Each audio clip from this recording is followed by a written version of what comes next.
So I was watching freaking Rudolph's Shiny New Year, and I watched something that just brought me to my knees in laughter. Okay. Keep in mind, I have seen Rudolph's Shiny New Year. It's the perfect time of the year to be watching it, and instantly dating this episode. But this is going to be a low-key holiday episode anyway. Oh, sure. So, yeah. I did used to play bass for Impeccable Segue. I love that band.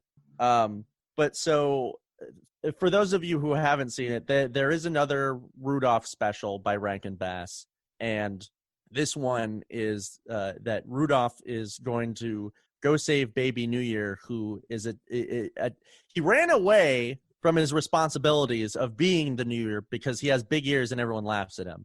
Oh, so like Baby Yoda. Yeah, but like he has big ears and everyone laughs at him too. Yeah, maybe that's why he disappeared for like 50 years. That's true.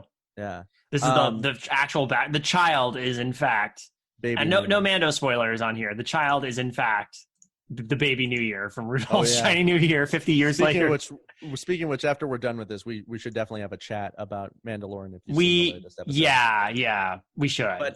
But we'll get back to that. So throughout this special, they go through the archipelagos of time or something like that. Like each of these islands has like significant years in world history, and so Baby New Year gets like laughed out of all of them because he has giant ears. And all the while, Rudolph is looking for them and is always one step behind. And then there's this what's it? It's like a giant crow or no, it's a big vulture. Oh God. Yeah, it's a giant vulture that's like chasing them, and he wants to get Baby New Year for his own purposes. Is it a regular vulture? Just a really big regular vulture? Well, no, because he's no, Ben. This is important. This is an important distinction. Is this a regular vulture, or is it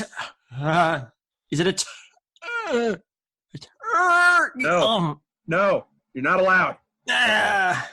Uh-oh. It's supposed to be a big comical regular vulture, right? Well, I feel like there was some special thing about it. I forget what its exact purpose was, but it wanted to stop time so that it wouldn't freeze and turn into ice. I didn't know vultures could turn to ice. Well, I mean, again, this is a mystical vulture. Okay. But so sorry, carry on. I also used to play bass for Mystical Vulture. But for just so you know that every time he showed up, like to signal his presence, he would just like make these loud screeches. Yeah.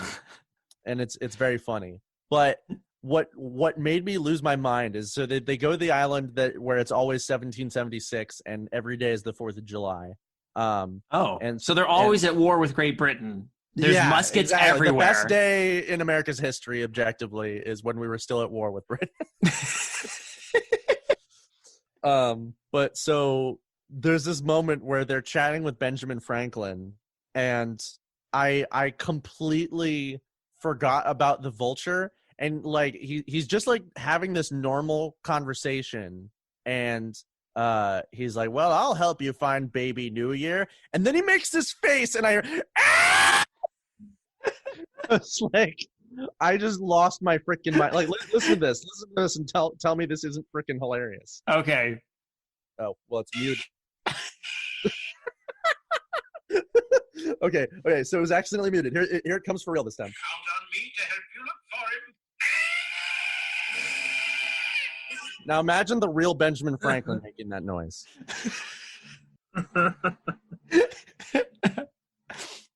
That's a new holiday tradition has been born where I'll help you find the Baby New Year. So, welcome to Undercooked Analysis, everybody, and happy holidays. Happy holidays. We're at the tail end of 2020. It's probably still going to be a while before things get really actually better. And I'm prepared to just hang in there for the long haul as much as possible. But while we're here, I just want to say I appreciate everybody having stuck around and listened to us for the last year, for your continued support. For those of you just joining us, we are a show that talks about spooky stories that people send us, and we read them and tell bantering jokes and joking banter. And then we put it all together, mix it up, put some, salad dressing on it, put it in the fridge for a little while, and then serve it to you. Sometimes Future David gets involved and adds some extra ingredients, like maybe some cilantro. Someday I'd love to meet Future David because you keep talking about him and I don't know, he sounds like a chill guy. Yeah, but the problem is you can never meet Future David because he's always one step ahead of me as present David. Gotcha. So, I mean, that's part of the issue, but maybe someday I'll pass word along. Okay. He'll eventually get that message. Sounds good. Yeah, I mean, Future David, if you're listening right now, fuck you! Ouch. I'm just kidding. Okay, well, I'm glad. I'm sure he's not offended because he's in the future and he's already forgiven you. Future David is very forgiving. Tonight, I am joined by my good friend and co-host and music savant, Alan Cheney. Yes. I came to the show with something, and I did just want to bring up. It's strange. So I'm working on like a music project, and so I've been coming up with like names for the project, band names essentially. And it's weird that Rudolph got brought up because one of my band names is cribbed directly from the Island of Misfit Toys.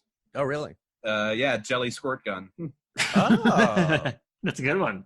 I love it. But I actually do have a list of some of the good, bad, and funny, and kind of terrible band names I've come up with. Oh, nice. Fantastic. Like, there's like really basic ones like the openers. Nice. The joke being like we'd be the opening. Yeah, Yeah. I gathered that much. Sure. The bluster, the fuchsia. The bluster just makes me think of the Donkey Kong with a mustache from the cartoon. Is that bad? Have I got? Sorry, go ahead. There's really, really dumb ones like Venn diaphragm, featured guest. I like that. I actually like featured guest. There's Silent J, but Nice. the word silent would be spelled with an extra J. So it'd be SJILENT space J, but it would be pronounced Silent J because the J in silent is silent. Oh, that was a thinker. I love it. There's one band name on here I keep almost using. Like there was a time when me and a friend were thinking of starting a pro wrestling themed punk rock band, and we were going to call it Dan Severn's Mustache. No, I said Jelly Squirt Gun. Yeah. There was Fuzzbead, which sounds filthy, but it's really just BuzzFeed with the letters rearranged. Brown Gravy Railroad. There was Pafo, because initially I had the idea to name the band Savage after Randy Savage. But I figured the band name Savage is obviously taken, so I used Randy Savage's actual last name, Pafo. Oh yeah. Eat a Slim Jim. Crassly. Applesauce. I feel like Stills and Nash play with Crassley. That's Crosby. Man, this one's real stupid. Bass Bass Bass Boss. So the first two are bass and bass, as in both spelled this exactly the same way. Yeah. And the third one is bass as in BASE, and then just boss there at the end for no reason. Bass sounds like bass boss. Bass Bass does sound like a Mega Man X boss, so it's a Maverick. It sounds like a Maverick enemy. So I feel like the Bass Bass's first album should be called In the Ass. There's undoubtedly the dumbest one. which is toaster strudels, but as a band and not a food. Let us come out and toast your strudel. So I was thinking about the band Veruca Salt, which obviously they're named after a character from Charlie and the Chocolate Factory. Mm-hmm. So really? Not the breakfast dessert? So I was thinking about just naming my band after another character from Willy Wonka and the Chocolate Factory. But I looked it up and Slugworth was taken. It would, damn it. So... Well, that's also a character from Harry Potter, so I imagine that might also be a Harry Potter reference. So, no, that's Slughorn. Never mind. Slughorn, Slugworth. JK was just stealing from. I was just stealing stuff from Roald Dahl. So then I had the idea to name the band the Knife Guys. Oh. After I talked about this on the podcast before, my fascination with the opening of Willy Wonka and the Chocolate Factory, and how it's just exposition delivered by a guy with a cart full of knives. Oh, I thought you were referencing the Shane Black movie with Ryan Gosling and Russell Crowe. I have seen that. Yes. Yeah. I was just had to catch up. No worries.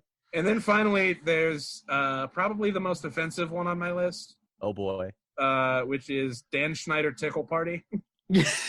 Oh. See, like, it gets worse the more you think about it. Yeah, I don't like it. I won't. I am not here for it. Have I told you guys about my my Radiohead bluegrass cover band? You have not. Okie Computer. But just to confirm, because I didn't get to finish the introductions, this is Benjamin Spiegel, Hello. my good friend, and the rapidly becoming another show regular. Yo. I mean, well, not that he wasn't a regular before. The voice that will not and cannot be named until David brings it up. I refuse. But tell me about your band. Okay, so it's a like I said, it's a Radiohead cover band. Like, it's a Radiohead bluegrass cover band called Okie Dokie Computer. It's really funny if you know they have an album called OK Computer.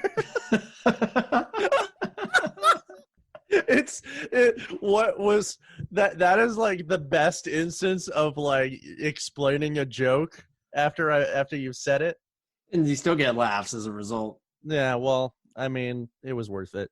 It was. I also have a list of band names, and I won't go super extensive into it, but like there's a couple that just caught my eye. Fast Tim. Fast Tim? Yeah, Fast Tim. There's another one called well, this is more of like a persona than a band name, but I've got Johnny Hurt. So, hey everybody, I'm Johnny Hurt. Oh damn. Mm-hmm. Ruth Gator Binsberg.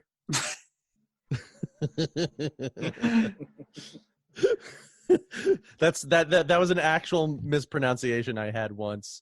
Ruth Bader Binsberg? Yeah. Or Gator Binsberg? I mixed up my words and it came out hilarious. I love it. And I'll end with this one for now. I can read you more at some other point in the future, but I'll end with Tumbleweed Stampede. Ooh, I like that. That's right? legit. Yeah. It's catchy. Anyway, this has been Benjamin Spiegel signing off. Oh, look, he's going back to his home planet. Goodbye. I'm so glad we have. I'll help Ben get back to his home planet.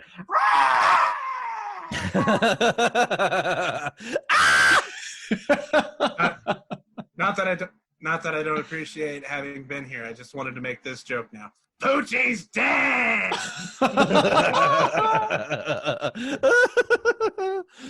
I appreciate that. Thanks for having me again. Oh, glad to have you. And actually, this is perfect since I got you both here. A couple of folks have sent us some presents for the holiday.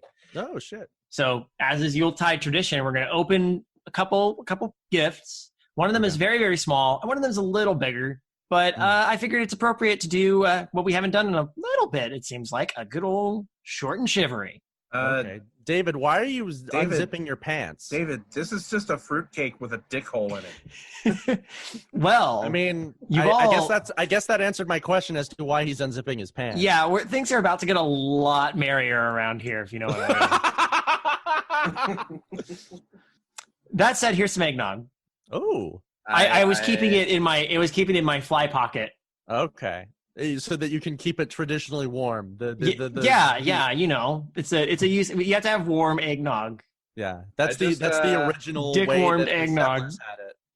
Exactly. You know, during the winter, the settlers of the holidays, the holiday settlers when they were freezing. I just added Fleshlight fruitcake to my band name. Nice. We'll see what else these our submissions have. Well, listen, if liking fleshlights makes you a fruitcake, then I am the biggest fruitcake on earth. Fruitcake! You guys remember that Pee-wee's Playhouse? Got way worse. That joke got way worse when I said it out loud. Well, all I could think of was the holiday special of Pee-wee's Playhouse where they built an entire room out of fruitcake. The first story that we are unwrapping is actually submitted to us by a new someone new to the show, although they did submit this like way back in September, and I'm only getting around to it now. Oh. She introduces herself as Rue and says, I wanted to submit a super short story for Undercooked Analysis. I wrote it for a creative writing class I took in summer of 2019. It's about 300 words long, and I welcome all criticism and any suggestions for how to improve it and writing in general. I've never written horror preferring mysteries, but I wanted to give horror a chance and possibly blend it into my typical work. I love Undercooked Analysis and Midnight Marinara. I've been listening for years, and this is the first time I want to submit a piece. Thanks for your time, Rue. P.S. Wow. Any suggestions for titling pieces is also welcome. I named it before I really got done with the piece. Well, as you've heard, I'm really fucking good at naming things. This is true. We might be able to pull into Alan's hat of band names and rename your story. So we'll see what we can do, because actually I like the title, the working title for this. It's called Listing Miss Riding Hood. Oh, interesting. Also, like, without reading the rest of the story, how do you feel about Brown Gravy Railroad? I mean, I'd listen to it, especially if you release all your albums on vinyl. I'm particularly big fan of Brown Gravy Railroad's Rail Jail album. So, so if you'll follow that first link I sent, you'll find Rue's story. Rue, thank you for listening. Do you mind if I unwrap this real quick? Yeah, go ahead. So it was just so we can take a look at it. Yeah. Ooh, excellent Foley work from Ben here. But it's not Foley work. I actually opened a present. No. I'm saying like you're using your Foley present opener. Yeah. Well, the device I gave you last year, and I'm glad to know that you're getting some use out of it. Yeah, dude, I freaking no-butted your joke so hard. Like you're and I wasn't gonna let you, motherfucker. Yeah, you were like, no. Don't you try and derail my joke, which your this joke is a yes hilarious. And space. This is for yes ands only. Oh, we're in a coffee shop. No, we're not. That's my favorite. That's my favorite thing. This is my favorite the worst improv comedy troupe of all time. Yeah, I was about to say this is my favorite Ben Spiegel character, the contrarian improv artist. Whoa, this is a wacky restaurant we're in. No, we're not. This is a bank. What? All right, so here's a fun thing, gang. Yes. This is a numbered list. It's presented like a big numbered list. It's got 40 different like bits. How do we want to break this one down? Oh, maybe we each take 10. Yeah, take 5. Okay, that works. Let's do that. Good. Okay. No, I appreciate, Ben, I take back every bad thing I've ever said about you because Dave Brubeck is awesome, and so is Take 5. Good joke. Good joke. Good joke. Wait. You said bad things about me? Yeah, he's constantly talking shit on you when you're not here. Oh my God. David, we might have to throw down. Have you ever listened to an episode you're not on? Why would I do that? Yeah, I'm the same way. You're on all of them, so I guess we go through through Alan Dry spells every so often.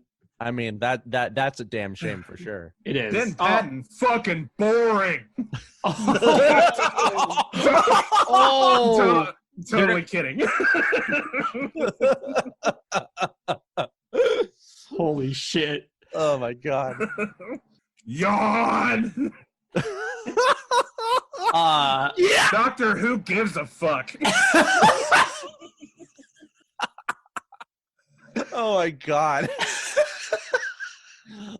Oh man. Ben, if you're out there listening, what am I saying? Of course you're not. As we've established, if you're not in an episode, no, you're not going to listen to it. 1.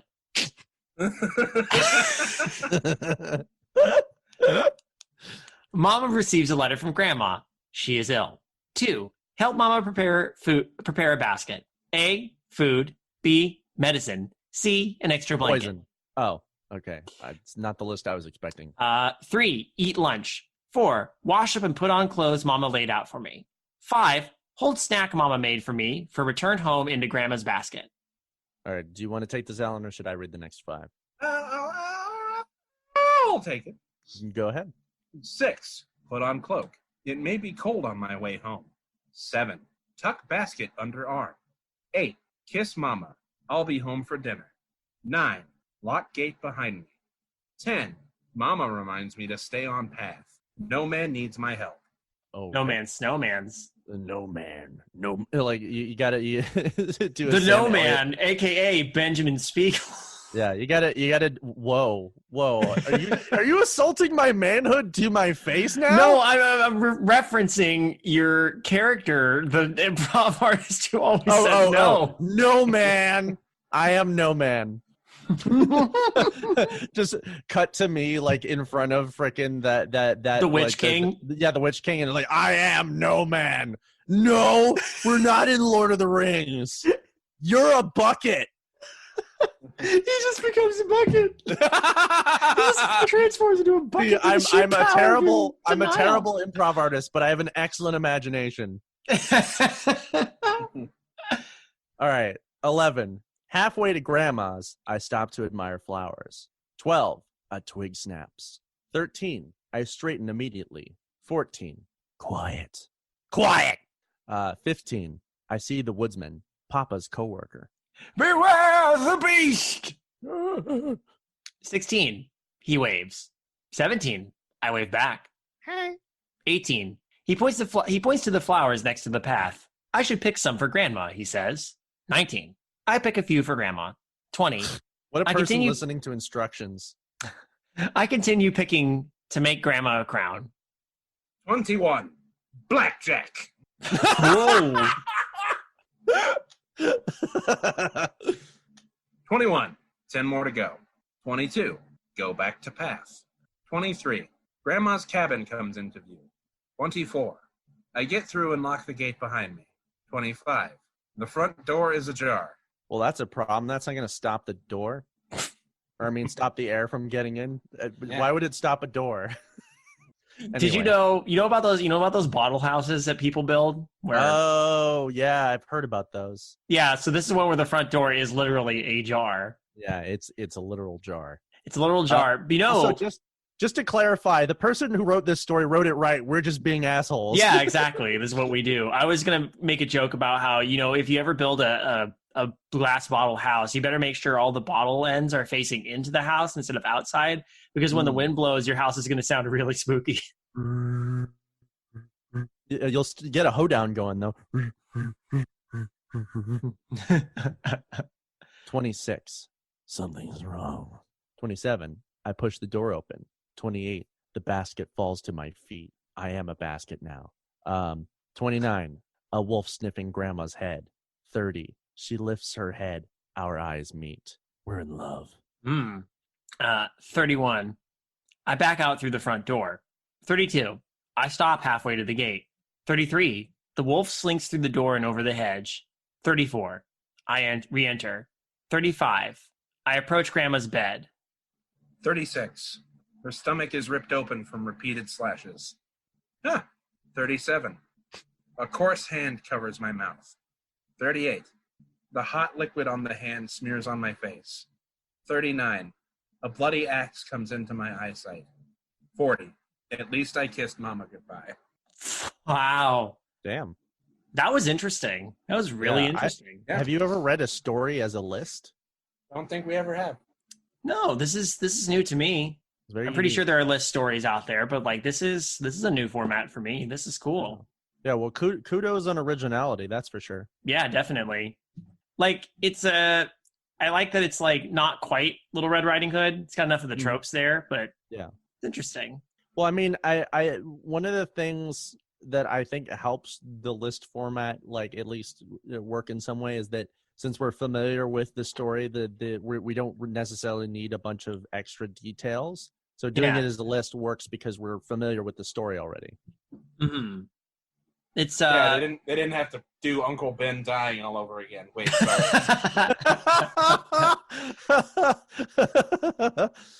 Yeah, like I wish that, like you know, like they're gonna reboot Spider-Man and Batman again, and we're gonna get like Batman's parents dying and freaking Uncle Ben dying again. But like, I just want them to like. I mean, that's something actually I appreciate about the most recent Spider-Man reboot is that they didn't do that. Mm-hmm. But like, I want to see like a Batman movie where they just don't reference his parents being dead at all.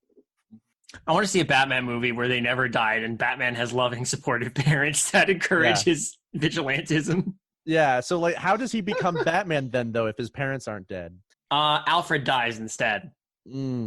Oh man, I don't know if I could live in a Batman world without Alfred, though. Like, let's be real. Like, what if the Waynes were sick and so they tell Alfred to take young Bruce to the movies? Oh god. Then Alfred gets killed in Crime Alley. Oh no. I hate that. I hate that because I have more attachment to Alfred because I know what his character is supposed to be. In this universe, we would have never gotten the attachment to Alfred, though. He would be attached to the Wayne parents. Maybe. Nah, fuck them. Anyway, the story. That said, I'm trying to understand a little bit of the timeline. Like, so was Grandma in bed not quite dead when the wolf was in there? Or was it like she walked out, the wolf left, she came back in, and then like the woodsman popped out of her. Well, her stomach is ripped open. Gives me the impression that like she didn't get to see the whole crime scene because she was distracted by the wolf. Yeah, that's kind of what I'm thinking happened at this point as I'm rereading it. Right. I mean, the biggest question for me is, so I assume she's the one writing this list because it refers to it as I. So Little Red Riding Hood is writing this list. Right. But why did she write this list, and why are they all numbered?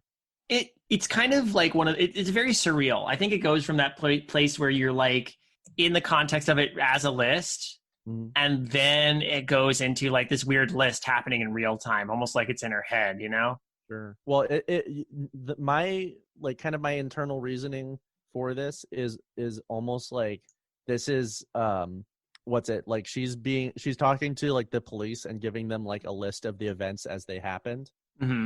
So like that's like I don't know, like the freaking woodsman police like show up and they're like, all right, well, can you ma'am, can you at least tell us what happened in a list with numbers, please? The woodsman police is a great idea for some reason. Right? I really like that. They're police and they're also Alan woodsmen. Played bass for woodsman police. Yeah. Law and Order, special woodsman. Man. You know what? I think this is pretty solid. I'm not even sure what I would change about it because it's short, sweet, to the point. It's a great bit of like almost microfiction, but not quite. Yeah. Yeah. I dig it. And I mean, it's a very interesting retelling of this story. I'll give this one slinky wolf out of 40 reasons you go to Grandma's house. I will give this a jar out of a possible front door. I'll give this 2 feet baskets for out of one possible imagination. Very nice. These are good. These are some pretty good marks. Thank you again, Rue, for the submission. I hope the feedback's a little helpful. Oh, what would we consider retitling this? Any other suggestions? I think I actually kind of down for Woodsman Police. I mean, it has nothing to do with the story. But actually, if I'm being honest, I think the title fits this really well. Like it's a funny pun, and it's very accurate to what the story is. Oh yeah. Honestly, I wouldn't change the title. Listing miswriting, like literally, like I'm surprised that title came from before they had like finished writing it. That's so it's like a good title. It's one of those situations where I feel like the title like inspired, like the title is what sells you on the story. Yeah. So yeah. All right, that was a good gift. I will not take this one back to the store. Okay, let me just rewrap it though. Okay. Okay. You're gonna eat. Oh, now that was efficient. Right, now I just need some tape. Let me just get. Alan, he's really putting his all into this, isn't he? Yeah, Okay. All right. I'm wrapping it again. My hand's stuck in it. Oh God! I wrapped my hand. Oh God! Oh, now I'm Benjamin Present Hands. Hang on, I'll get a knife. Okay. All right. Just cut around the bone. Okay. Okay. I'm pretty sure this is. Oh God! And ow! Yeah! And then he turned into the vulture from Rudolph's Shiny New Year.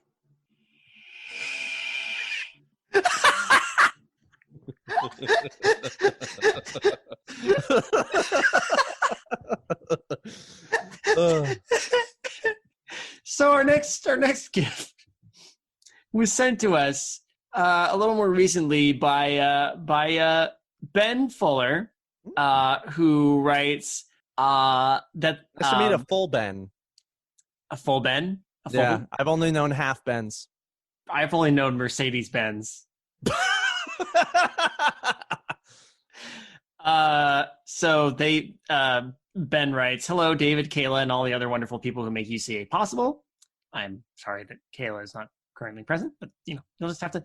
I'll pass this along to her as well." Kayla. So they've sent Ben sent us a couple of previous stories, but they sent this saying they'd like actually us to read this one. It is, in Ben's words, much better than previous submissions. So I'm willing to hit this one first. We might go back to the other ones in the past.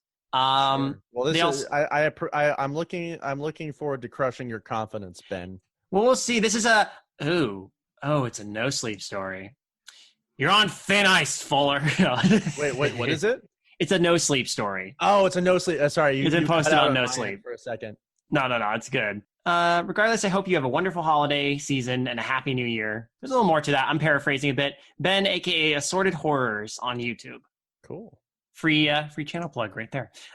So yeah, this is titled in perfect no sleep fashion. I think I discovered a theme park's horrible secret. Ooh. This is right up our alley. Ooh. Do you want me to do the gift wrapping gag again, or are we done with that? After all the near death experience, that was the last gift wrapping. How's your hand, by the way? Well, it's gone. Oh, okay. Yeah, I need to cauterize this before the episode's over. I really I oopsied his hand right off. Yeah, you could call that a big fucking oopsie, Alan. Yeah, it's a capital O oopsie. Yeah, put the hand in ice. You know my motto about life. It is what it is. Yeah. Hey, now you can be Captain Hook. Hand, but who needs it? Should work out nice for you. Yeah, I always wanted to learn how to be left-handed anyway. You become kind of ambidextrous. Kind of, except I don't have my other hand. So how would I be ambidextrous with one hand? Like I said, get a hook. This isn't a hook shop. This is a bakery. I'd like 2 muffins, please. No hooks this time. Okay, Boy, but this it sure is great arriving here at the Italian restaurant. No, it isn't. It's a hook shop. Oh, so I'm here to buy a hook? No, we don't have any hooks. I thought this was a hook shop. No, it's a cheese shop. Okay. Can I buy some cheese? No, but I have this gun, and then I just shoot you.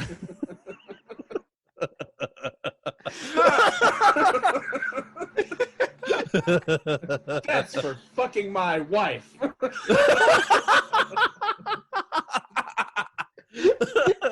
No, I don't have a wife.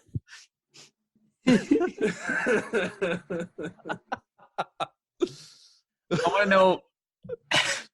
This is the greatest gag for anything potentially. So I don't want to go too deep in there I want to enjoy our new gift. This is a no sleep story, so we might want to get a decent pace going with this one. Okay, it's gonna be a little bit hard for me to turn the pages with my stump, but we'll get through this. I mean, you can use your left hand. It's okay. I to be fair, Ben, I just put your severed hand in a bag of ice and put that in the freezer, so it'll keep until the end of the episode, and then we can get you to an emergency room. Also, I want to point out, we've all been meaning to talk to you about how crazy it is that you print out all of the No Sleep Reddit as a book. I mean, is it not like the world's greatest, longest book? No.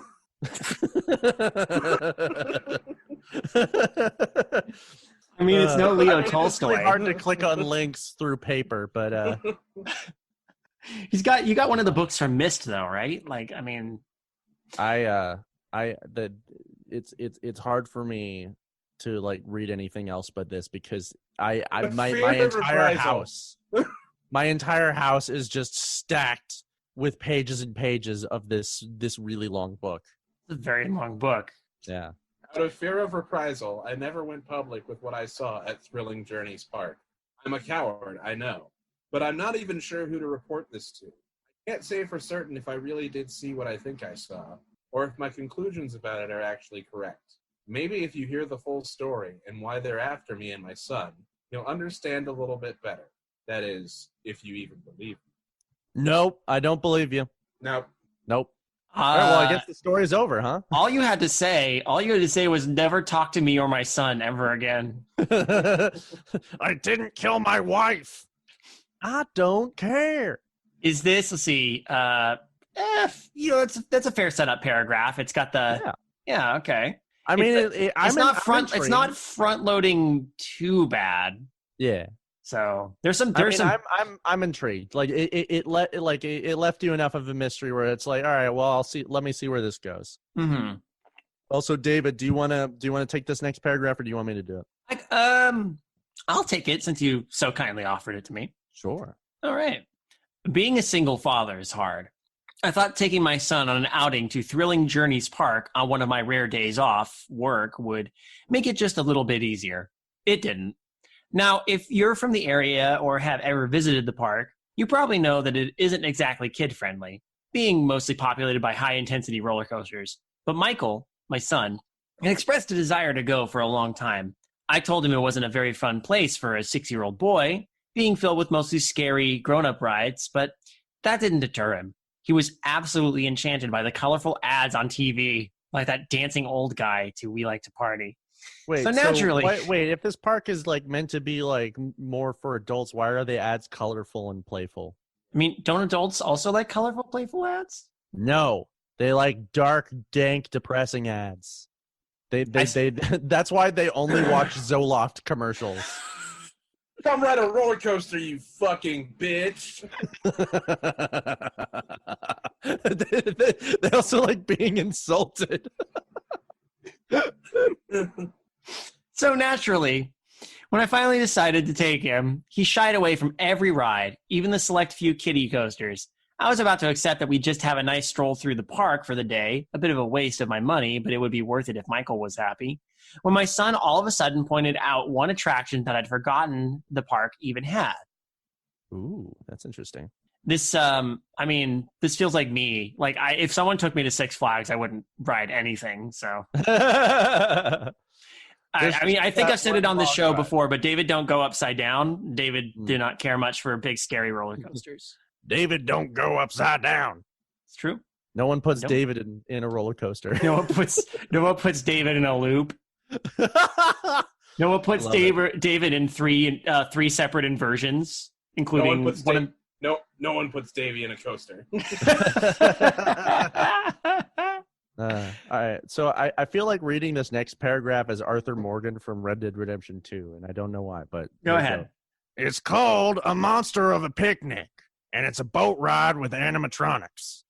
During the ride, you embark on a journey to a land filled with monsters who want to host you for a picnic on a summer day. It held the distinction of being the only non-thrill ride at the park. I honestly always thought it was a little creepy. The ride was probably the oldest at Thrilling Journeys. It remained open for years for two main reasons. First, it still saw traffic in the evenings from people looking for a place to relax after spending all day on roller coasters, so they could throw up. In the water. That's why it always looked brown and gross. Second, I think the Arthur Morgan started off good, but it is trailed off real fast. That's all right. You're committed to it, Yeah. and that's what I respect. All right, well, there we go. Second, it actually made the park quite a bit of revenue. The monsters in the ride were the closest thing Thrilling Journeys had to mascots. And people were always happy to buy copious amounts of merchandise featuring the monster characters from the rides adjoining the gift shop. Huh. Mm. This is me delving into my knowledge of theme parks, including theme parks I've never been to, but this sounds an awful lot like the Monster Mansion ride, which I think is in Six Flags in Georgia. Oh, interesting. But let me take a look, make sure it's at the correct park. Yeah, it's Six Flags. Which Six Flags? Mm. Oh, Wait. I had it. Okay, yeah, it's Six Flags over Georgia. So there's a boat ride called the Monster Mansion. Six Flags over Georgia. We're on the midnight train to Six Flags over Georgia. Midnight train to Six Flags. Can I just say, Lenny! Lenny! So one of my favorite pro wrestlers now is a guy named Hangman Adam Page, who is described often as the anxious millennial cowboy. Same though. There's a YouTube series called Being the Elite, and at the time, Adam was tag teaming with Kenny Omega. So they did a backstage segment where as Adam gets progressively drunker, he wanders around trying to find his tag partner, Kenny. For real? And yeah, it's exactly what you think it's going to be. Lenny! Kenny! Kenny! There you are, Lenny! I think it's Alan. Can we go, Daddy, please? GoDaddy.com. This episode has been sponsored. I'm gonna see how many as we go. I'll be curious to see if this continues to be inspired by the Monster Mansion ride. Let's see. Is it me next? Yeah. I'll take this next one. Okay, go ahead. I got a sentence. Yeah. I was hesitant. I decided I'm going to be a Southern dandy. I'd only been on the ride a couple of times, and I remember while its first half was a little uncanny but pleasant enough, the second half was absolutely terrifying. In the ride, you would first encounter happy, silly monsters, and then you would transition into the Forbidden Swamp. Where Shrek would show up? Get out of my swamp! That is pretty horrifying. Right? Where you came face to face with evil, terrifying ogres. I mean monsters. They even had human skeleton props strewn throughout the swamp section, as if to drive the point home that you were supposed to be in dangerous territory. Okay, yeah, this is legit a parody or an homage to the Monster Mansion, and it goes to the exact same thing. They're always like, I've seen videos. It starts out nice and funny and goofy, and then some monsters like, stay out of the marsh, and then you go down a drop, and you're in a really scary part with scary monsters. Spooky, scary monsters. Are these going to be real skeletons? I will like Pirates of the Caribbean. We'll see. With all their real skeletons, they have skeleton. The real Jack Skellington. Yeah, they have the real skeleton of Jack Sparrow, of Johnny Depp. Oh, man. I was wondering where that was. He donated his actual skeleton to the ride. He calls it a skeleton, though. He's like, here's my skeleton. Yes. Or actually, it sounds... Weirdly enough, Johnny Depp's skeleton has the singing voice of Danny Elfman. He's like, hey mate, here's my skeleton. I'm donating it to the ride that's based on me. Johnny, do you have to talk in character while we do this? Like everyone's always looking for me, skeleton. Johnny, it's fine. You don't have to do the Jack Sparrow voice. It's okay. No, you gotta listen to me, mate. He's my skeleton. You're scaring me, dude. I don't know, buddy. I said to Michael. I think that one's a little scary. I'm okay with scary, Michael said. I just don't like fast and tall. This one doesn't go fast, and it's on the ground. This kid is me. This kid is me when I was 6 years old. David, someone wrote a story about you. Yeah, apparently going to the Monster Mansion ride in Georgia. Yeah. Have you been to the Monster Mansion ride? I have not. I've never been to Georgia. Wow. I'm obsessed with dark rides. What a fucking theme park poser you are. I'm obsessed with dark rides. What can I say? Even if they're not must, and even if I've never visited them. Okay, fair enough. I couldn't really argue with that. I sighed. Well, if you're sure, I said. I supposed it was true that Michael didn't really mind scary things so long as it didn't involve him flying through the air. I mean, yeah, that is pretty scary. The kid loved horror flicks, but couldn't stand heights. I hoped we'd get through the ride no problem, but part of me expected Michael to cry or beg for us to get off. I walked closely behind him as he gleefully ran up to the entrance. There was no line. Oh, wait. There was no line, and I stood in line in front of Alan, so I stepped aside and let Alan through. No, you guys have to read this in unison. Impossible. Hey, asshole! Sorry, I'm being a cutter. You just cut in front of me? I'm sorry. That was his line. Sorry, I thought this was the fast pass queue. Hey, Alan, here's this folding chair that I found next to me. Good call. I'm going to take this folding chair right here in my hands, and I'm going to sit on it because my legs are quite. I mean, you're sitting, waiting for a ride in Georgia, so I mean. Chair shot. What? I could use a tall glass of lemonade right now. There was no line. This was expected. The ride's gift shop was far more popular than the ride itself.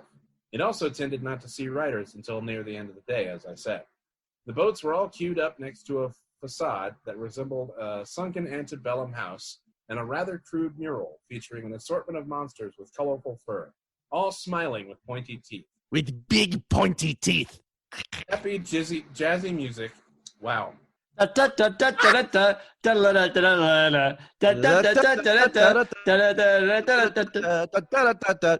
You did say jizz music. Happy, jazzy music was playing.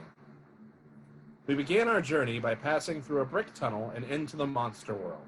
Michael was practically bouncing up and down with excitement. I couldn't help but grin.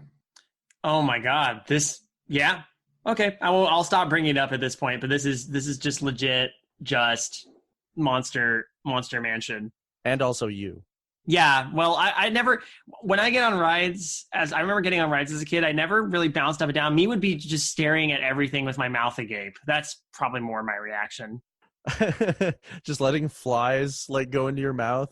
Yeah, well, probably because, I'm feeling like I have to throw up because of all the puke water, as we established earlier. It smells awful in this tunnel. It smells like a marsh where monsters live. We were greeted by our first animatronic, a Southern Belle type by the name of Miss Vivian.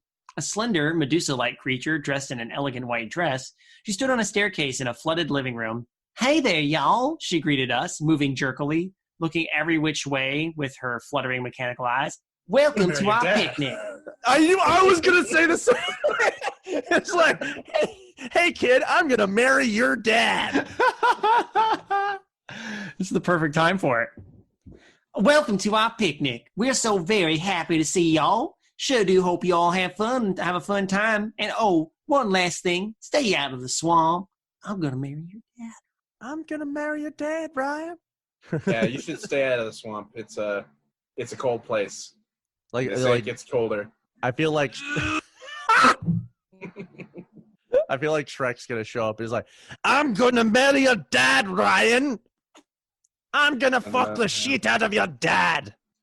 Up now, wait till you get older. Medium man begs to differ. Judging by the hole in the satellite picture. The ice we skate. It's getting real thin. There's no way this is syncing up at all. Though the water's getting pukey, might as well swim. Oh no. Okay.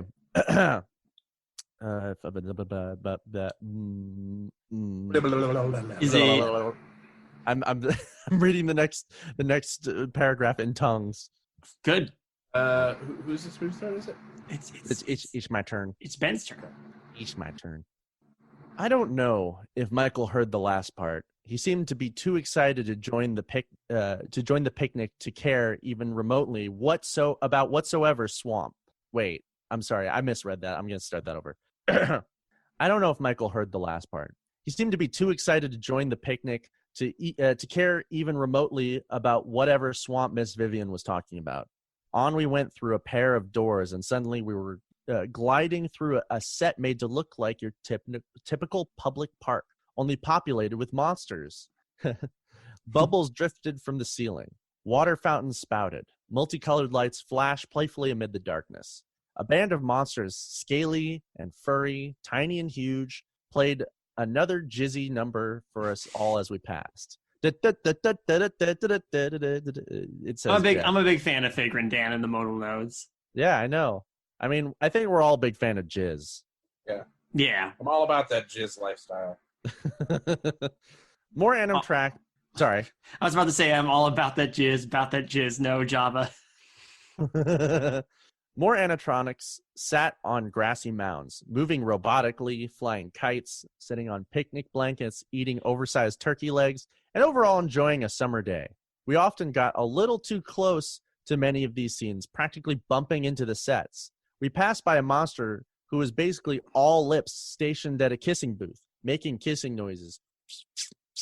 Kissy, kissy, Kermie! No. Come here, Kermie. I'm gonna make out with you. Come on. I'm gonna bother. Love me, frog. It's not a bad figure, actually. Thank you.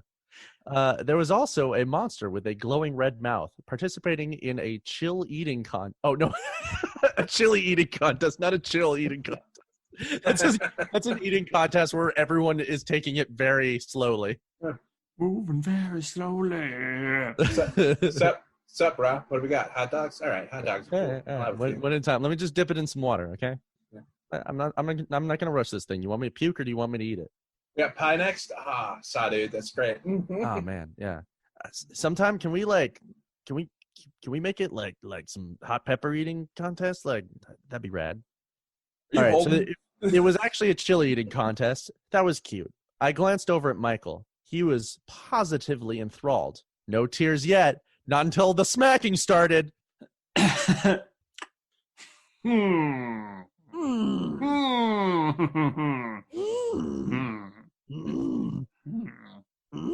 time for the scary part. A monster sheriff with an oversized badge and a wide-brimmed hat popped up.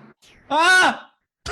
Standing next to a cop car with flashing lights. Double The scariest monster of all, a police officer. Wait. Now where are y'all going? Stay out of the swamp. Stay out of the swamp. No. This is verbatim what happened. This is it's distracting me how verbatim it is. I know really? This all happens? This all happens. Like the kissing booth thing, the chili eating monster, even the sheriff who's like, stay out of the marsh. In the other ride, it's stay out of the marsh. Oh, interesting. So it's a little thinly veiled. Yeah. I'll just say, like, for people who know the source material, like, but this is just Monster Mansion, and then it's distracting. So just putting it out there right now. But with the really scary, the uncanny stuff hasn't started to happen yet. So I guess we'll see. We found ourselves awash in sudden darkness. Ominous noises sounded, and we heard sinister cackling from the wicked monsters we were about to face. All right, bud, I said to Michael, ready for the scary part?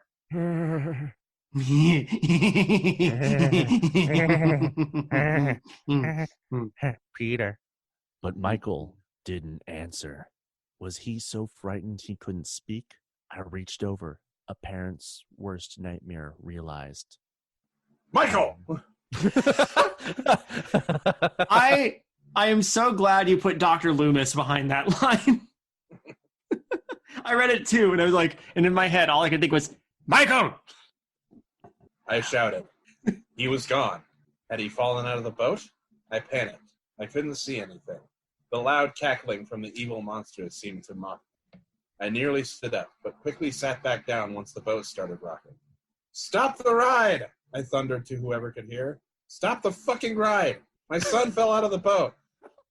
Oh wow, you didn't add the fucking. I just read that. The fucking was there. How are we feeling about this story so far? Just want to put it out there real quick. Now that the inciting incident has occurred. Yeah, it's fine. It's fine. So far, it's fine. I'm here for it. Yeah. Just Like, waiting for.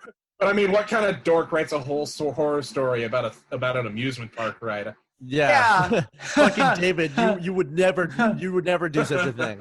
No, and I wouldn't write 2 sequels about it either.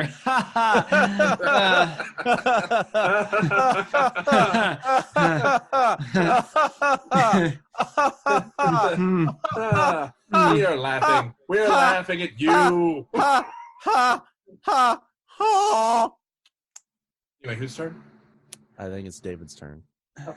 I knew Thrilling Journeys wasn't Disney or anything, but I figured they at least had a system to monitor the ride. Wait, sorry. Oh yeah.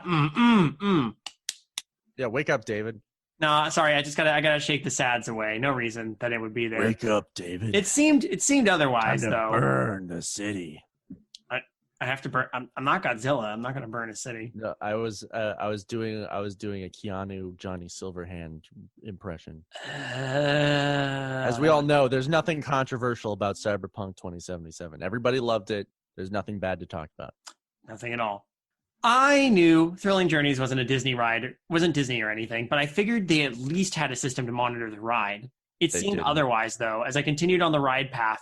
Through the darkness, red lights illuminated goblin and lizard-like monsters sitting upon piles of treasure, pointing at me in contempt and snarling at me with hatred as the boat sailed on.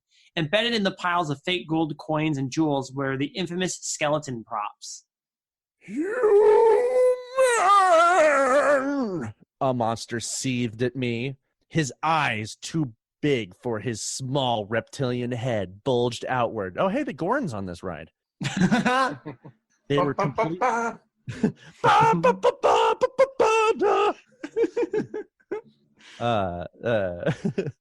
They were completely white and glowing, no pupils at all. They appeared soft and moist, almost organic. His body was covered in coarse black fur. He sported tall, crooked horns resembling those of a stag.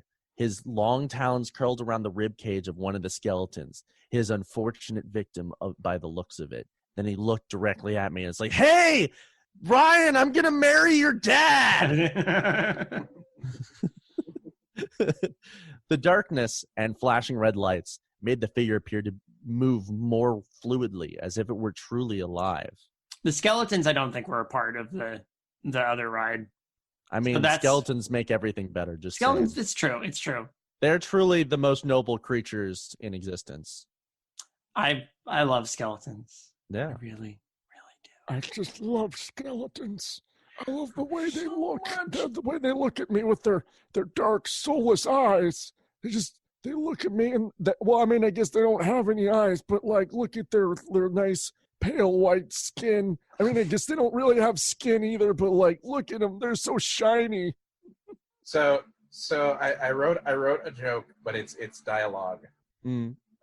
So I'm gonna say something, and I need someone to feed me the response. Okay. So you picked up Cyberpunk. Okay. Okay. Right, okay. Do you want me to do it or? Go for it. All right. All right, first, let me. Time to burn this city down with Keanu Reeves and my big old dong. So you picked up Cyberpunk. Picked up what now?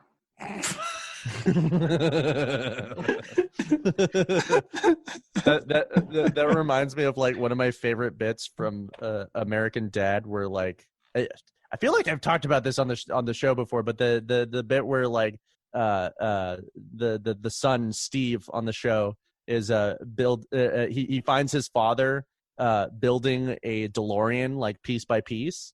And he's like, "Oh my God, Dad, you're building a DeLorean? And it's like, yeah, this is my favorite car. And Steve's like, oh my God, we actually have something in common. We both like Back to the Future.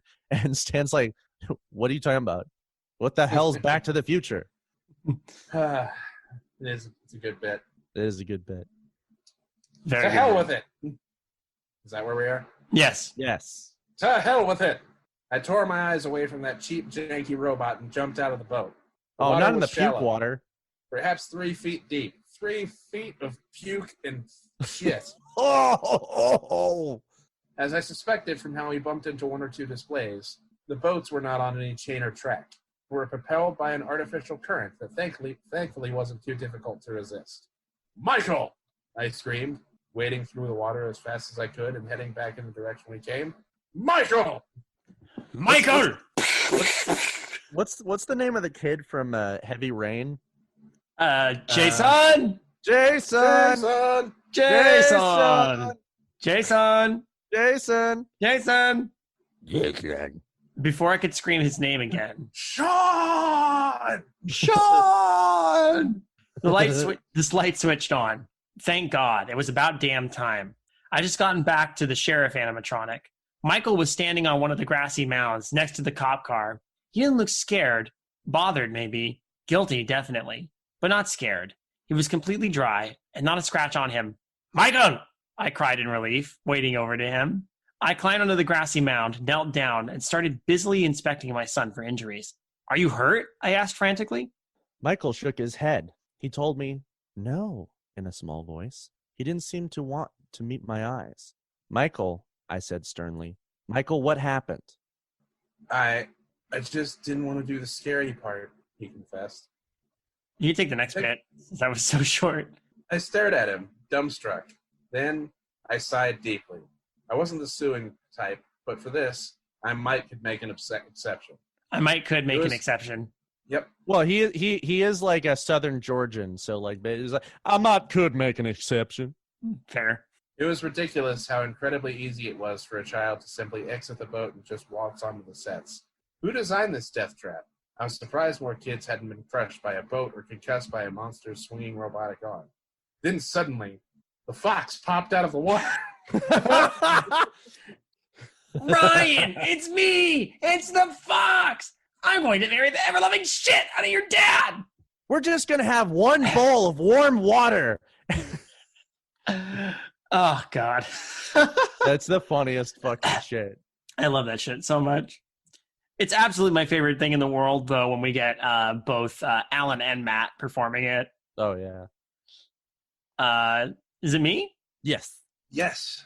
I know it was scary, Michael, but you have to stay in the boat at all times, no matter what, I told him. I'm sorry, he said, and he sounded like he meant it. Can we finish the ride now?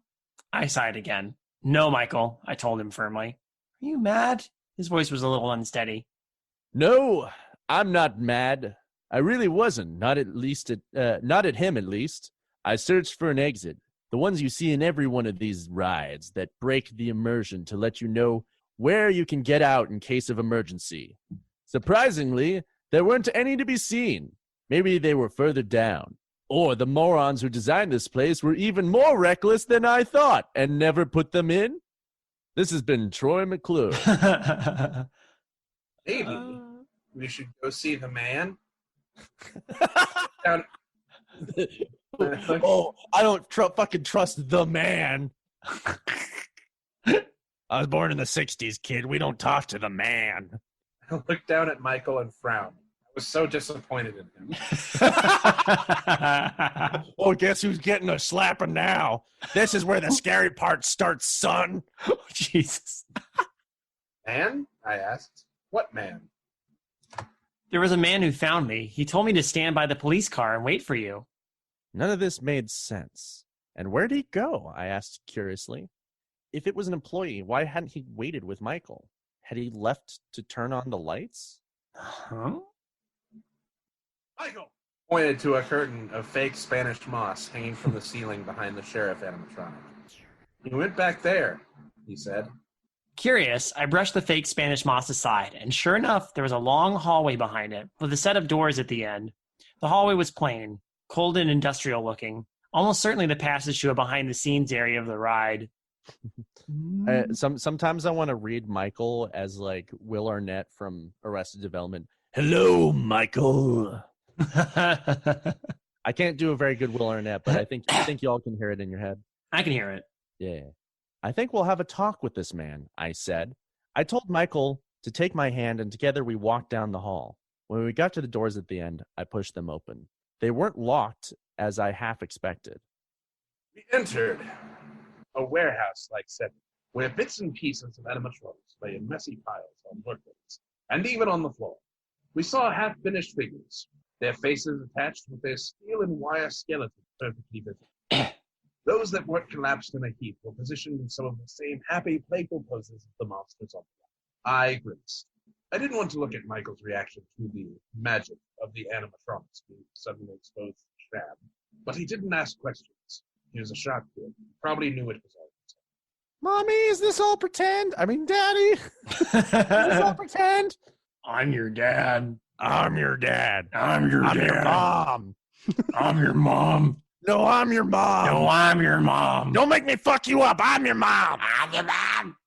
Before we could investigate any further, we suddenly heard quick footsteps and an official-looking man in khakis and a red polo came before us. Oh, hello, sir, he said quickly. I see you found your son. Yeah. No thanks to you. I snapped back. What the hell do you mean leaving him out there by himself? Sorry, sir, but we couldn't have him back here. It's too dangerous. Too dangerous? And leaving him out there by himself in the middle of the ride isn't dangerous? Sir, I understand you're upset. Wait. Sir, I understand you're upset, but we can't have people back here. Now, please, if you'd like, I can escort you back to an exit. I didn't see any exits back there, I said quickly. Is there not one back here? The man raised his hands as if telling me and Michael to step back. He started walking forward, as if to push us out the doors we came through. He seemed to be attempting to block something from my sight. Sir, you have to leave now, the man insisted, gritting his teeth with impatience. I peered over his shoulder. I thought I could see what he was possibly trying to hide from us. It was a giant tank of sorts, like an aquarium almost filled with some sort of clear liquid. Just as the man was about to force us out of the room, someone else came walking by, a stone's throw away from us, close to the strange tank. Oh, is this where they're keeping Nixon? Is Walt Disney's frozen head in there? Why would he be in this theme park? That's the rub. Mm-hmm. Mm-hmm. Yeah. See, we all think it's in the Haunted Mansion or at one of the Disney parks, but actually, he built this whole park as a ruse. He just secretly owns some other park, and This new man, dressed in some kind of orange protective suit, stopped before the tank as if to inspect it. Then he turned around and talked to someone hidden behind a pile of animatronic parts. His first one's about done, it looks like, he told this other person. Hurry up so we can get that one out and this one in. The man he was talking to emerged from behind the scrap pile. The man in front of us, trying to push us out, suddenly froze. His eyes bulged. Beads of sweat appeared on his face. I craned my neck. Michael ducked down to take a look and gasped.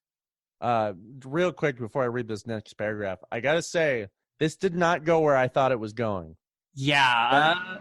Well, I mean, let's see. I'm wondering where it's going to go from here. Yes, I just want to say though that I want to give them kudos because I've listened to a few stories that are like follow similar concepts and I at least appreciate that I am surprised by this bit. Yeah, I do appreciate that too because I've seen beats like this before. I've been beats like this before. I've been a beatnik. I've been a boatnik. You were on a boat and your name was Nick? No. Do you know about I think it's a Disney movie called Boatniks. No. It's beatniks who live on boats. Oh shit. No ship, huh? Yeah. Is sorry. No, what were you gonna say? I don't remember. All right. Sorry, I derailed your train of thought. It's all right. Carry on. Okay.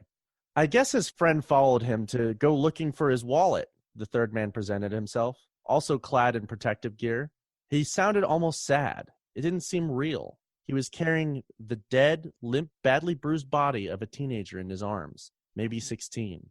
The teen's limbs were mangled and twisted, resembling bent and gnarled branches. His neck seemed like it was snapped, hanging lamely in an unnatural position, because his neck was snapped, you see. Wow, what the fuck is going on? Yeah, it's a crying shame, the men next to the tank said impatiently. Now let's get this one out and the other one out. One in and the other one out. In and out, in and out. In and Fuck out. this dead body. Gotta keep that assembly line of corpses going. Yep, just gotta shove it into the big old goop machine over here. Suddenly, both men near the tank seemed to notice our eyes on them. They froze. Sorry. Shove it in the goop machine. It's one of the filthiest sentences I've ever heard. Suddenly, oh God. Both men near the tank seemed to notice our eyes on them. They froze, shocked. Their mouths hung open. Something in the tank floated into view. Get out! Sorry, what were you saying, David? It's gonna be another corpse or something, or probably like, oh, we gotta specially prepare these corpses for monster animatronic parts or something. Yeah, interesting. Or like the teenagers are like inside of like suits or something, and it's like, oh, they weren't animatronics, they were just very robotic children. Get out! The man in front of us roared. You didn't see a thing! Not a damn thing, you filthy animals! Oh, Jesus. And no one survived.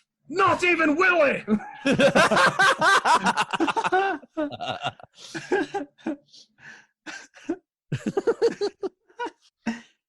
He pushed me hard, nearly sending me to the floor. He practically kicked Michael, who scurried away in terror, cowering behind my leg. He began to cry. I scooped him up and ran the hell out of there. Tell anyone and you're dead. You hear me? You're fucking dead. I have a child. Fuck you! Don't curse in front of my fucking child. Fuck you, you fucking fuck. He definitely meant it. Michael and I hadn't left the house in days. Wow. Soon. Abrupt jump to COVID-19 world. Oh yeah. We have to wear masks to go outside. It has nothing to do with the goop tank. It's just the COVID, you know? This is like back in fucking March. Yeah. Soon, I'll likely pull him out of school. He wants to go out again, brave little guy, but something tells me it's too dangerous. I have no formal diagnosis, but I wouldn't be shocked if I now have PTSD. The world is now simply too much for me. I can't have my son parading around in it. Not when those ghouls potentially walking our head. Wait, what?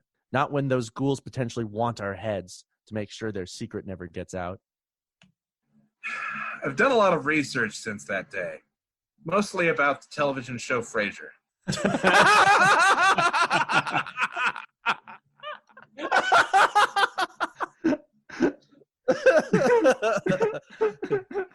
I just can't get the theme out of my head. I started with Cheers and worked my way up. I had to know about the full story of Frasier Crane. I've done a lot of research since that day. Thrilling Journeys is involved in an open missing persons case involving two teenagers who were last seen at a Wendy's with their friends. Hey, David. Mm-hmm. We have a chicken salad to eat. We sure do, but then again, we were waiting to see if people would encourage us to have chicken salad. You didn't see that hashtag Wendy's chicken salad was hashtag UCA chicken salad was like the #1 trend on Twitter? I must have missed it. Yeah, no, that was the thing. Okay. People are demanding, the world is demanding we ingest this chicken salad. Then I think we owe the world that much. Yeah.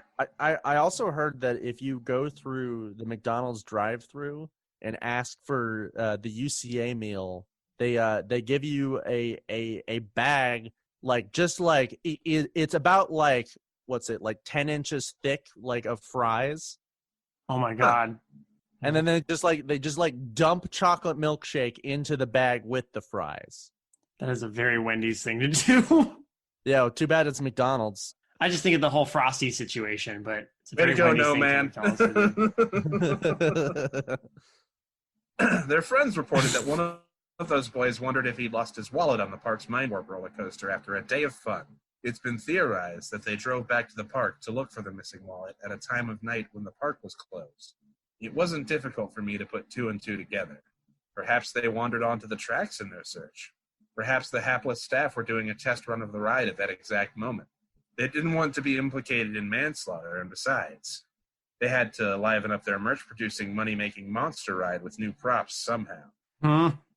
I think this is still fine. Yeah. I think I would have liked this more if he found a way to not spell it out as blatantly as he is right now. Yeah, that's kind of where I'm at too. Like, I this is a story we've heard before. It's a story I've told before, and I don't know. I think it still works. I think I'm still immensely distracted by just how directly this is just Monster Mansion. Yeah. But I really wanted, like, you know, like the fact that, like, oh, the skeletons are the teenagers that have been murdered at the park, like that. It's a fine twist, but like I was really hoping that like this was some like secret like government facility or something, like just something a little bit different where it wasn't like the skeleton. Yeah, Again, what kind of dork writes a story about a theme park attraction? Oh my god, I'm laughing just thinking about it. Like, especially one that involves a mansion. Oh my That's god, something only a dork would do. dude, Alan, you and I see exactly eye to eye on this situation. I'm sure David completely agrees. Yeah, I'm like against bullying, but if I knew someone like that, I would totally steal their lunch money. Really? Oh man, you know what I would do? I would get them. I would take them to the McDonald's drive-thru, order the UCA meal, and then just dump it in their lap. Yeah. It's like, oh, here's all the fries and the milkshake, and then like their pants are covered in fucking fries and milkshake. I'd French kiss them. You know what? I'd fucking suck their dick. Yeah, I would suck the dick right off them. like I said, I don't know if that conclusion is correct, but I can't see any other explanation. Maybe my eyes were fooling me. Maybe it was all some strange daydream Michael and I shared that day. That kid is tough as nails. He can handle anything. I think he was bothered more by the angry, mean, yelling man than what he saw in the tank. I mean, I don't think he can handle anything because he, one, doesn't want to go on tall roller coasters, and also a little contradictory. Didn't want to go on the scary part of the ride. So I don't think he can handle anything. Yeah. Try as I might, I can't forget that tank and what could be inside, except some sort of acid, hydrofluoric acid, something like that. Had to be. I've watched Breaking Bad enough times to know where this is going. I'll never be able to get the image of that skeleton out of my mind, floating so ghost-like and peacefully in that giant tank, hidden in that godforsaken ride. Why is the word ride hyperlinked? Oh, it takes you to a YouTube channel. Oh, I see. Is that the YouTube channel that we mentioned at the beginning? It is indeed. Okay. Yeah. So there it is. So right off the bat, I want to I just want to say to the person who wrote this story, like, good job. You wrote a very competent story, and no matter what we say, we can't take away from the fact that you wrote a story, you submitted it to us, and we're reading it. So good job on that. Yeah. I'm looking at the comments, and of course this is no sleep, so they're pretending everything is real. But this was submitted to us with the intention of trying to get maybe some critique and some feedback. Sure. And I think there are big parts of this I did enjoy. It's kind of fun seeing this angle of like this park that is clearly not Six Flags and this ride that is clearly not Monster Mansion. But that said, there's some bits in there. It's like, oh, cool. But then, like, I feel a little hypocritical bringing stuff like this up. But like, the hidden stuff in the theme park is a trope I do enjoy, and I just I feel like at the end you could have left it a little vaguer, a little more cryptic. Yeah, found a way to like Alan said to not spell it out, and also maybe not have to delve into be as descriptive about what the ride is. Like, I realize you're trying to set the tone, and that's fine, but this is coming from the perspective of a dad who's just trying to get the word out about apparently that in order to avoid liability, this theme park is turning people into skeletons that die on the premises and putting them in the monsters at the Monster Mansion ride, which, doesn't always seem that plausible. But then again, there's a person out there who made a giant Sally Acorn doll that looked like it had a real human skeleton in it, but it's actually a really well-articulated, hand-carved wooden skeleton. Mm-hmm. These are the weird things I learned about while browsing the internet. Yeah. That guy's still working on that doll, too. That fully articulated Sally Acorn doll with a real skeleton. Oh, my God. Oh, my God. But, hey, people got hobbies. What can I say? Yeah. Dedicated also, hobbies. I just want to say, like, so, like, with the whole, like, no sleep genre and the stories where, like, they're written in a way where they're supposed to be, like, believed as real. Mm-hmm. There's a very fine line to walk where like, when you get too, like, artsy and descriptive with your dialogue, it feels less believable. Mm-hmm. Like, no, like, it's technically better writing, but, like, the part of the magic of trying to get people to believe the story is like some very real specific details, and then the lack of other details that you would leave out if you're actually telling someone a story, if that makes sense. Yeah. I do kind of appreciate as a little bit of a humorous gag the two guys who are just carrying the corpse and like, yeah, it's a crying shame. And I think part of that is Alan, throwing a little bit of a Minnesotan accent. I really love John Candy made a cameo in this story. Appropriately enough, in a place with skeletons. So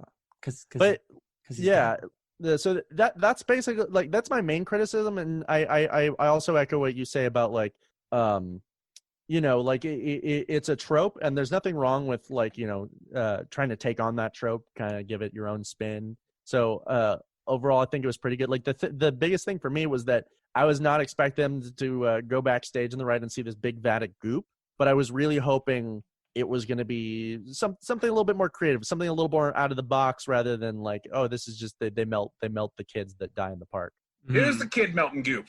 Yeah, there's the kid melting goop. Which again, like, that sounds like kind of stupid. Like when I say it like that, it's like, oh, of course it's the kid melting goop. Come on. Like, I promise I'm not trying to trash your story. I just, that's my 2 cents on it. Fair enough. Any closing thoughts, Alan? Oh, sorry. Not really. Yeah, I kind of said earlier how I felt. I wish that it wasn't. I wish it was a more clever reveal and that everything wasn't exactly spelled out and that we could. Yeah. But yeah, again, competently written. Yeah. I like it. Yeah. It's fine. I lean toward liking it. Yeah. I haven't been on, like, the no sleep site really, other than for, like, when we're reading these stories, but says the guy who printed the entire no sleep site as a book. I don't read it on the website. That's the point, is that I just have it all printed out. Okay. Sorry. Not trying to split hairs. I just, Listen, did you just no-butt me? That's my fucking job. Yeah, he doesn't go to the website. I've actually been faxing him page by page the entire no sleep website. We're the only 2 people left in the world with a fax machine. But my question is, so up here at, like, the top right of the page where it says, like, the 14.5 million afraid to sleep. Yeah. Are those, like, people who rated the story? Those are the people who I think are members of the No Sleep. Like, they're subscribed to their Reddit. Yeah. Okay. So this isn't, like, people who've like because I was gonna say, like, but 2.5 million people is a lot of people. The story's got over 400 upvotes, doing pretty good. Yeah, that's pretty good. It's got like 17 comments. I only see the first 3, but yeah. So yeah, so, like, freaking, like, this definitely has an audience. Like, you tapped into something there, and I think we like you guys were saying, and again, I apologize for interrupting. Zoom has that delay, but I think we're all leaning towards liking it. We want it a little bit more. That's all. Yeah. And yeah, the link to their YouTube stuff is in the story. Yeah. My next recommend is, hey, go to their YouTube, support them. Yeah. Like, comment, and subscribe. If you like that kind of stuff, if you're into that sort of thing. Looks like a week ago they did a true horror story about the Farouk water slide, which was actually in my backyard. Oh yeah, I've heard that one. Yeah, that's in the Kansas City area. Damn. Didn't you bring that home from Area 51? The water slide? Yeah. Yes. I just have I have the world's tallest water slide just here at my house. Nice. Do you ever like put a bunch of taffy in it and slide down? That is exclusive. I pretty exclusively use it to do sick razor scooter tricks. Hey, future David. As a Christmas treat for everyone, can you really briefly like put the Schlitterbahn theme right here? And then like overdub it with 6 undertones. Mix those two together. Oh God. You can't get copyright striked if you're making something original out of 2 copyrighted things. It's a mashup at that point. Yeah. Let's give this our final festive freshness ratings, and then we'll start wrapping this back up to set out for Boxing Day. Both of these. Sure. I will give this story 5 out of 6 flags. I will give this a whole 500 gallons of kid melting goop. I give this 4 teenager skeletons who are just looking for their wallets out of a possible animatronic that wants to marry your dad. Yeah. The origin of the fox revealed. You know what's weird, by the way? Is a weird bit of trivia putting this all together. Before Monster Mansion was there was a ride that was called like the Okefenokee. Uh-huh. Oh, I know about that. Mm-hmm. It was. I feel like I saw something about this on Defunct Land. They talked about this one on Defunct Land. So Monster Mansion is the ride that succeeded the Okefenokee. Oh. Same layout, boat ride, everything, but completely different theme. Nice. Dude, I guess I did know about this ride then, because I have seen that episode of Defunct Land. Mm-hmm. And like it was like the original like ride adaptation of Song of the South. Mm-hmm. And there's some theories that what's his face who designed Splash Mountain? Tony Baxter? Yeah, Tony Baxter had actually ridden that ride and put in like references to it in Splash Mountain. That wouldn't surprise me much. That don't impress me much. Oh, well, so that actually ties back to the fact that we keep making animatronic fox jokes, and that's always fun. Yeah, because that was the original home of the animatronic fox. Who wants to marry your dad? Who wants to marry? I mean, I just really hope when they replace Splash Mountain with the Princess and the Frog Mountain or whatever they're calling it, that the fox is still there and still asking, or not asking, but like forcibly telling you that he's going to marry your dad. I just look forward to the point where like Tiana's waving at people and she's, talking, and then all of a sudden she spins around and goes, "You thought you were rid of me, Ryan, huh? I'm going to marry your dad. Turns out I'm the fox. I've been the fox the whole time." Hey, listen here, Ryan. I'm going to marry the shit out of your dad. Thank you, one and all, for joining us this holiday season. Please stay safe out there. Or don't. Yeah. It's up to you. But if you don't, only you can prevent forest fires. If you can't be safe, at the very least, do sick razor scooter tricks. On the world's tallest freaking water slide. Yes. We're going to Schlitterbahn. Seriously, though, do be safe. Is there anything my fellow co-hosts would like to plug before I give the usual plugs? Who I'd like to slug. Whatever dork writes haunted mansion stories. Wait, did I say haunted mansion? Must have thought it for some weird reason. Whatever. Yeah, that's a little odd. Yeah. I'd like to plug another podcast that I've been a guest on, if you don't mind. Of course. I've been on the Warehouse podcast, which I think you can find on Spotify. Mm-hmm. And it's like a movie podcast where the host Aaron talks about different films that they enjoyed in their childhood, and I've been on a few episodes and talked about movies that I also enjoy, and it's been great. We just recorded an episode actually earlier today where we're talking about Home Alone. Oh, nice. Yeah, basically the premise of that episode, like the normal episodes function where we're talking about a movie and talking about its historical impact, what we like about it, that kind of stuff.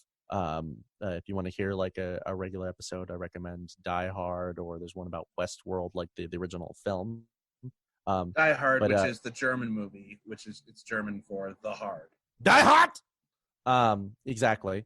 And this episode where we talk about Home Alone, it's a little bit different. We talk about who would win, Kevin McAllister or the Predator. I mean, we settled the debate, and it may or may not have come down to a dice roll on a D20.